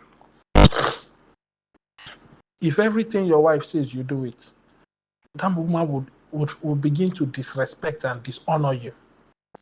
Sometimes, put your feet down, pray and say, God, what should I do? God tells you what to do. Put your feet down and do it. Pray. Ask God for guidance. And God gives you an instruction. Put your feet down and do it. And don't be allowed, and don't be swayed by any form of, if you're the man that emotions sway you, feelings sway you, the woman will not respect you because you are just acting like another woman. Women are attracted to victories and wins. Women are attracted to victories and wins. The man that wins, the man that is victorious, women are attracted to that. The man that is winning. That's why you see every woman wants a rich man.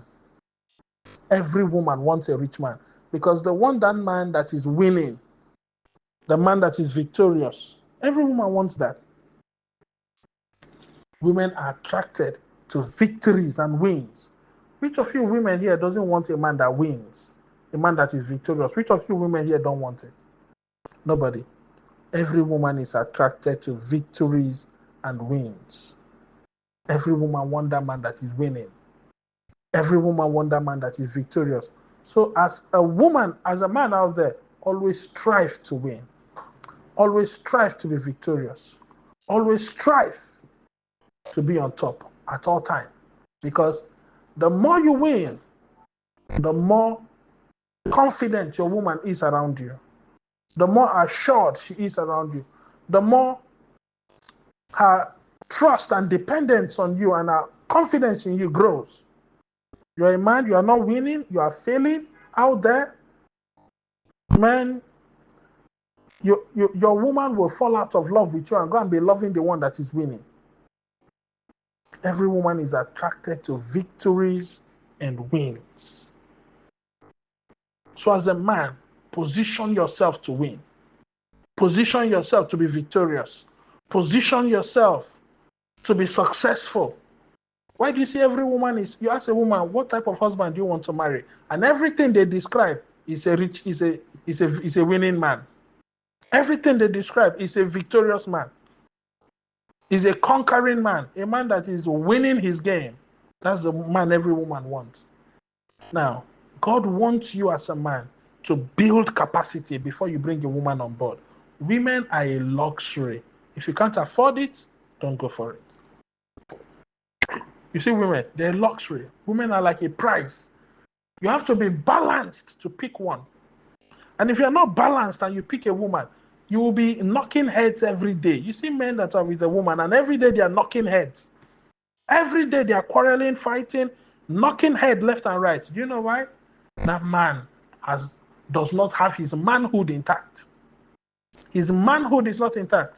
And that's why his woman is always knocking head with him, trying to see whether she can bring out his manhood, but manhood cannot come out.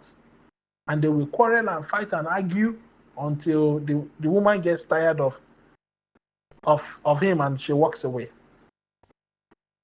Women are leaving you, not because the woman is not good, it's because you don't have your manhood.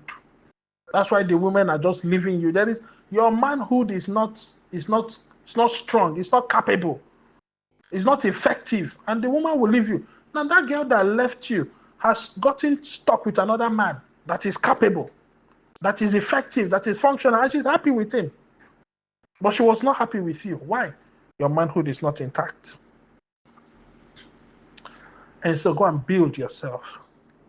Go and get strong. Go and win. Go and dominate. Go and conquer. Women are attracted to that. Okay? Now, let me emphasize one point. Women are attracted to firmness. A man that is firm.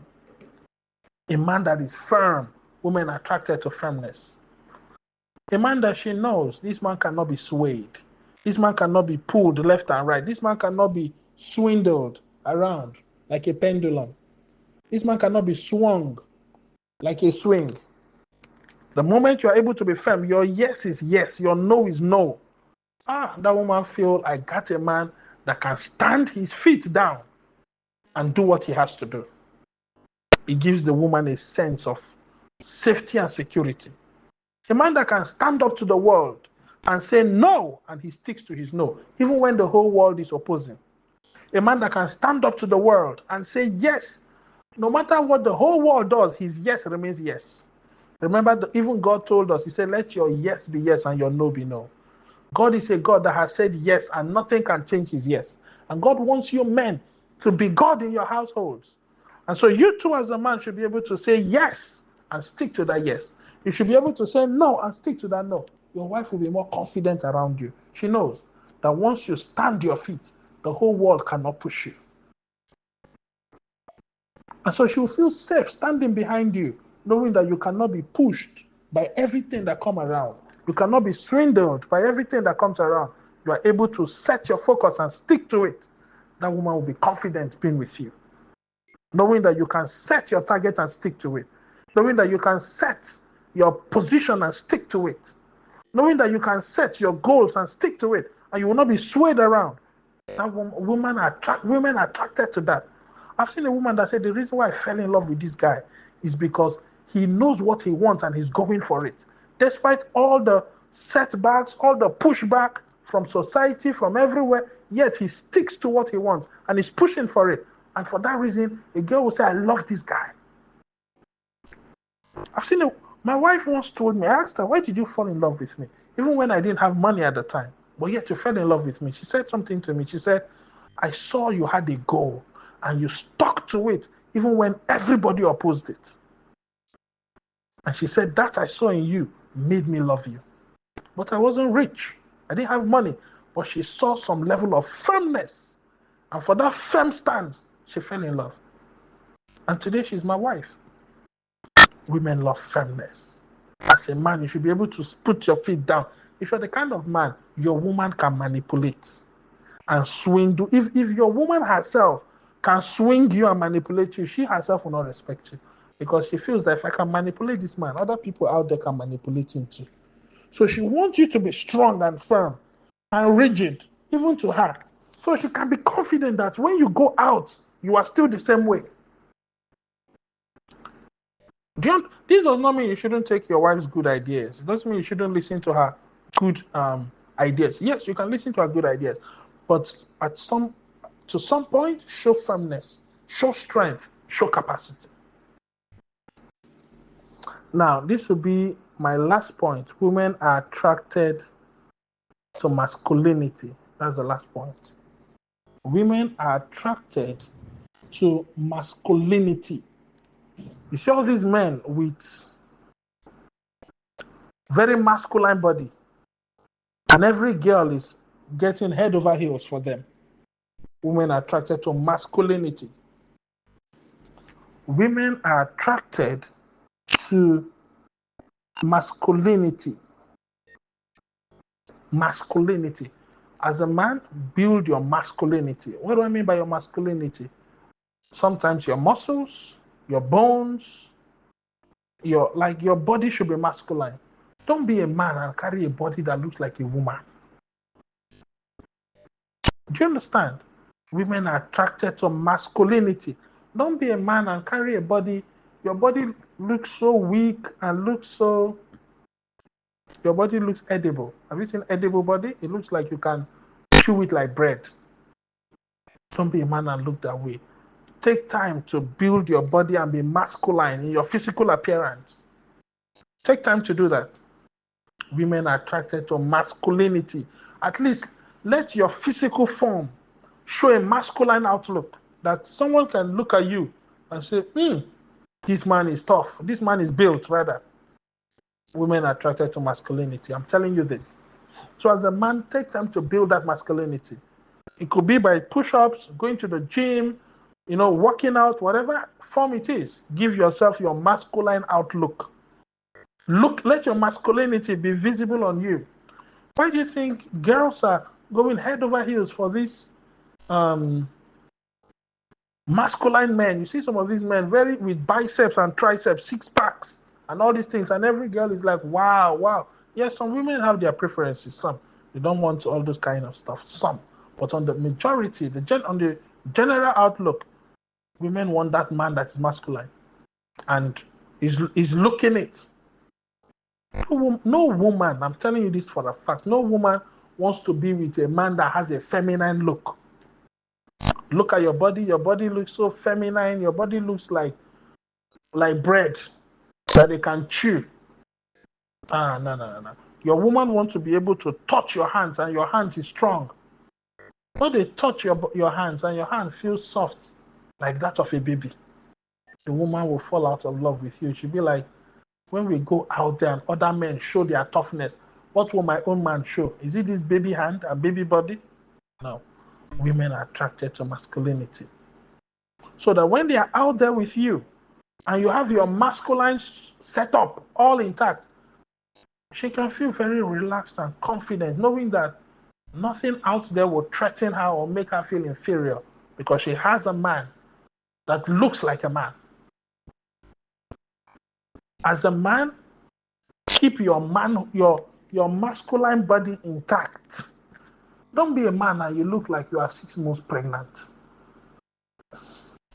Don't be a man and your tummy is big like tummy of a pregnant woman. Don't do that. Keep your masculinity. Keep it. It's very appealing to your woman to see you and you look in your real masculine form, tough and rigid. Now, at the end of the day, all these features I've listed here are features that you as a man should possess to keep your manhood firm. With this, no woman can resist you. With this, no woman can disrespect you. You'll be respected naturally. These are some of the features God Himself has for which we honor Him. And God has made that you, the man, you are God in your family. You are the God in your family, and you should perform like God in your family. And these are the features you need to be God-like in your family, to function as God in your family. Do you know that when God came to the Garden of Eden, after Adam and Eve had eaten the forbidden fruit, when God came to the Garden of Eden, who did God call out for? Did God say, Adam and Eve, where are you? Who did He call out for? He called out for Adam. He said, Adam, Adam, where are you? Now, that tells you that every time God came to the garden to meet with them, to meet with man, the person He talks to is Adam. He doesn't have much of a business with the woman. It's the man He addresses. Because the man is the God for his family. So God deals with the man. And the man passes on whatever knowledge he got from God to the woman. As a man, you are the God in your house. It is you God will deal with, not your wife, not your children. It is you. God will deal with, and God deals with you so you can pass on to the others. You are the God in your family. And as God, you have to have features that are God-like. So your wife under you can feel covered, secured. She can have this assurance of a good future. She can feel safe, relaxed, and at ease. And it is in that state that the full femininity of your woman will come out. It is in that state the full femininity of your woman will come out, and you will see the beauty in femininity. It's at that point where you as a man have pulled out your full masculinity that you can begin to see the full beauty of femininity, and you will enjoy it. You will love it. I mean, you would love. You see, women, bring out your masculinity in full, and you will enjoy the being God made them to be. Don't be among the team of men looking for women that will feed them. Any woman that feeds you will never respect you. I'm telling you this. Because that woman was not made to function like that. She was not made to be the one pulling the weight for you. She was not made to be the one carrying the load for you. Instead, she wants to be fed. She wants to be taken care of. She wants to be provided for. You know, sometimes my wife has money in her account and she wants to buy something. And she tells me, she wants me to buy it for her. And sometimes I'm like, but you have money in your account. And she'll tell me, I feel happier when I'm spending your money. But when she has to spend her own money, she's itching and aching from everywhere. But when she's spending my money, she feels so much ease, so much joy, so much happy. But why? Why is it that when she spends the money in her account, she's itching and aching? But when she's spending my own money, she's so excited and happy. Do you know why? They were not made to fend for themselves. They were not made to provide for themselves. They were not made to cater to themselves. They were made to follow and to depend. And they are happier when they are following and when they are depending. That's how God made the woman to be, naturally. That's their nature. So when you're out there looking for a woman that will fend for you, that woman she'll be a dysfunctional woman because you are pushing her out of her nature. Men that are looking for women that will be providing for them, feeding them, taking care of them, and supporting them, that woman will be dysfunctional because you are pushing her out of her nature. That woman will not function well. Even if she's wealthy, even if she's rich, the woman is happier when she is being taken care of. A woman will be dysfunctional if she has to take care of you. Or even if she has to take care of herself, she will not be happy. A woman's joy is complete and full when she's being taken care of. And that's because they were made to depend. They were made to follow. They were made to lean on. Remember I told you, these women were made from one bone. You are, as a man, you are a composition of multiple bones. How do you expect this one bone to stand on its own? It won't stand on its own. If it stands on its own, it will be painful. It will be difficult. It will complain. It will cry. It will be sad and unhappy. And that's why you see these women, when they have to pull the weight all by themselves, you see them breaking under the weight. You see them crashing under the weight. And they become very dysfunctional. They become depressed. They become sad. They become unhappy. They begin to complain and grumble, and everything goes wrong. Because they were not meant to function like that. And so God is calling you today, as a man, stand up to your manhood and pray for God to give you full manhood. And the hand of God will back you up and support you in Jesus' name. The moment men begin to rise to their manhood, you see, your woman will submit easily. My wife doesn't struggle to submit to me because I bring my manhood out in full. And I'm praying every day, God, help me to upgrade my manhood. Back me up to enhance my manhood. Strengthen me to enforce my manhood. And as my manhood gets tougher, stronger, better, advanced, my wife's submission gets better, stronger, and more advanced. And she follows me. Whether I'm leading her to the bush, she's following.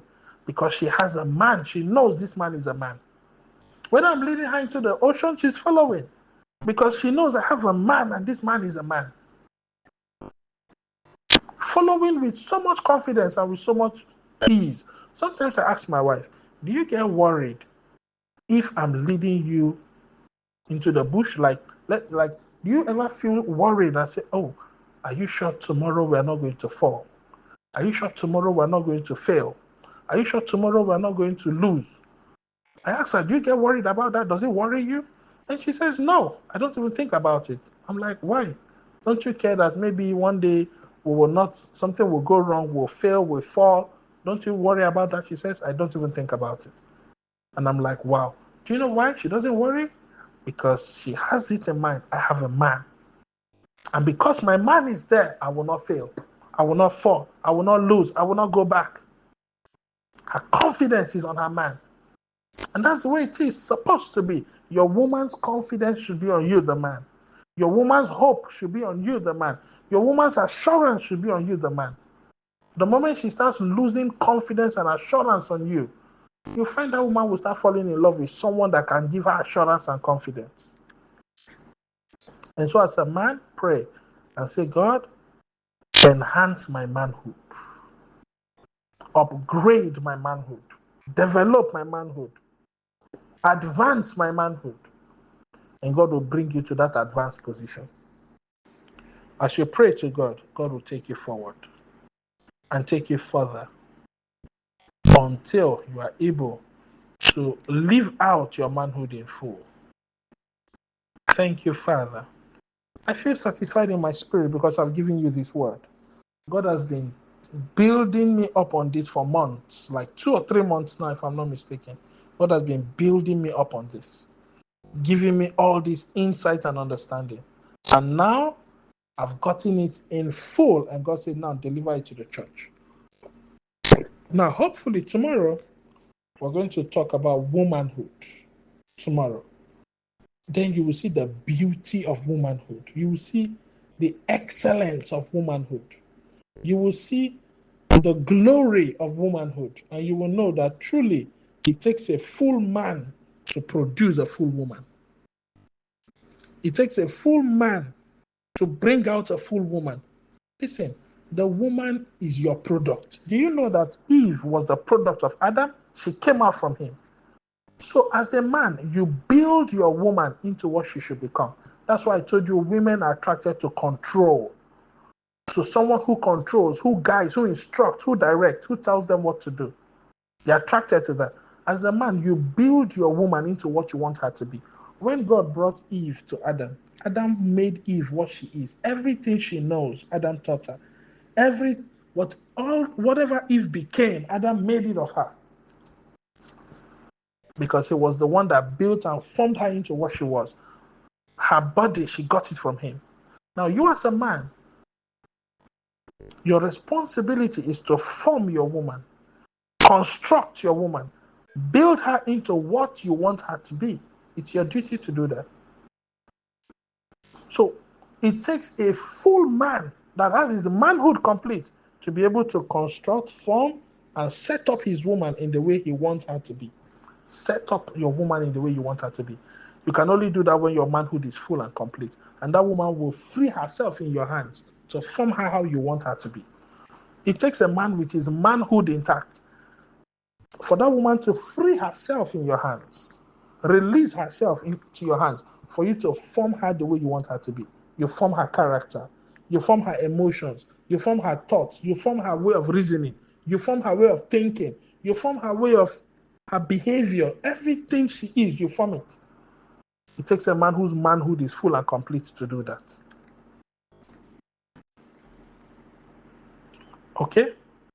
So at the end of the day, women are looking for who is that man that will form me into what I want to, into what I should be. You see, a woman comes into a marriage, and what is she looking out for? I want to be made what I should become. And it is the responsibility of the man to make her what she should become. Form her and give her the form she should maintain. You want her to be a box? Form her into a box.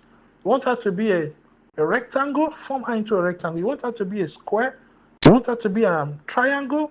Whatever shape you want her to maintain, you have the capacity to form her into that. That's why God made them with one bone. You don't have too many bones that is rigid. No, one bone. So you can form her, turn her, twist her, reconstruct, shape it into whatever shape you want. And whatever shape you give it, it maintains that shape. And that's why God made them out of one bone. And then the rest is flesh. You can modify, you can correct, you can reconstruct, you can turn into any shape or any form you want.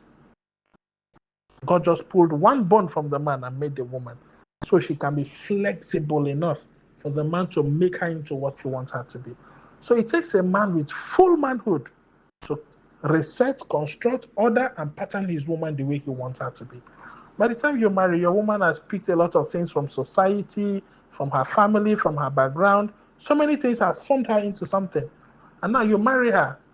It's now your responsibility to reconstruct, reshape, reform her, and make her what you want her to be. And it takes a man with his manhood full and complete to do that. And the woman will love you if you are able to form her and construct and reset her. Women are attracted to men that has controlling capacity to form, reset, and reshape them into what suits him. That woman will love you because she feels that what you say is better off and should better go with your own opinion. And God will help you and back you up. And for you men, your manhood will be complete. And God will bring you to that state of glory and increase in Jesus' name. Now, I will not end with saying this. Jesus said, love your wives. Men, love your wives. Above all, the most important criteria in your manhood is love. God is love. And if you are God in your family, you should love also. And so while you're manifesting your manhood, manifest it in love. And your home will be sweet, peaceful, and progressive. Be that man your woman will always be proud of. And she can beat her chest. My man is capable. You know, if your woman should be able to beat her chest, no matter what situation confronts her, she can beat her chest and say, don't worry, my man is able to handle this. The moment your woman is able to come to that point where she can beat her chest, no matter the situation that arises, and she knows my man can take care of this, I won't even stress myself thinking about it. That woman will honor you, she will respect you, she will value you because you are her defense, you are her strength, you are everything to her. You are her wisdom. If she needs intellectual guidance, if she needs intellectual wisdom, I'm just waiting for my husband to come. My husband has all this wisdom, he can answer whatever question there is. Women are attracted to intellectual wisdom. You should be intellectually strong, mentally strong, and God will help you and make you the kind of man that your woman can beat her chest and say, don't worry, leave that thing for my man, he will do it. Don't worry, leave that thing for my man. When he comes, it will be sorted. That woman will love you, respect you, honor you, because whatever comes her way, she's confident my man is equal to the task. And that's what God wants you to be as a man. You can handle whatever comes your woman's way and handle it perfectly. And not cringe under circumstances or under whatever situation that shows up. God will help you. And God will back you up. In Jesus' name I pray. Amen. All right, well, come to the end of this service. I feel very relieved in my spirit because I've been having these teachings and instructions in my heart. God has been giving it to me for days now. And now I've been able to deliver it and I feel relieved and free. And I pray that God will support you all that receive this message with an open mind and bring you to that state of fullness of manhood. In Jesus' name. Amen. Thank you all. I love every one of you. And from this side, it is Shalom.